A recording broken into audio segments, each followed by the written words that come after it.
সামুদ্রিক টাইগার চিংড়ি নভেম্বর থেকে মার্চ পর্যন্ত প্রধান মৌসুম হওয়ায় এ চিংড়ি আহরণে ধুম পড়েছে পটুয়াখালী সহ আশপাশের উপকূলীয় এলাকায়।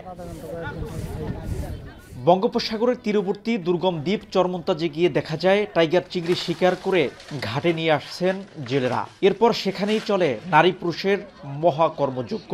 কেউ ফিশিং বোট থেকে মাছ নামান, কেউ অন্যান্য মাছের মধ্য থেকে টাইগার চিংড়ি বাছাই করেন, কেউ বা মাথা কেটে আলাদা করে রপ্তানি উপযোগী করছেন। এতে কর্মসংস্থান হয়েছে উপকূলীয় অর্ধলাখ মানুষের। টাইগার মাছ কাটতে মনে করেন 300-400 এরকম পাই। দৈনিক 20 কেজি কাটি, 30 কেজি কাটি, এরকম কাটি মাছ বুঝছে। টাইগার মাছটা হেরা মাইপে নিয়ে যায়, ওইটা 5 টাকা কেজি দেয়। ব্যবসায়ীরা জানান, দেশের বাজারে এ চিংড়ির তেমন চাহিদা না থাকলেও ইউরোপ, আমেরিকা সহ বিভিন্ন দেশে এর বেশ কদর।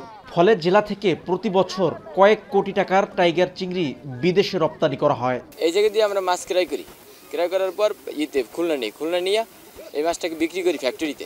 ফ্যাক্টরি আলাদা এই মাছটাকে ফ্যাক্টরিতে সিলে তারপর মাছটা বাইরে রপ্তানি করে। চিংড়ি মাছটা খুব কম এখন, এই বছর একটু তুলনামূলকভাবে কম, তারপরে বাজার খুব খারাপ। বিদেশে রপ্তানিযোগ্য চিংড়ি শিল্পের প্রসারে জেলেদের বিভিন্নভাবে পরামর্শ দিয়ে সহযোগিতা করা হচ্ছে বলে জানান জেলা মৎস্য কর্মকর্তা।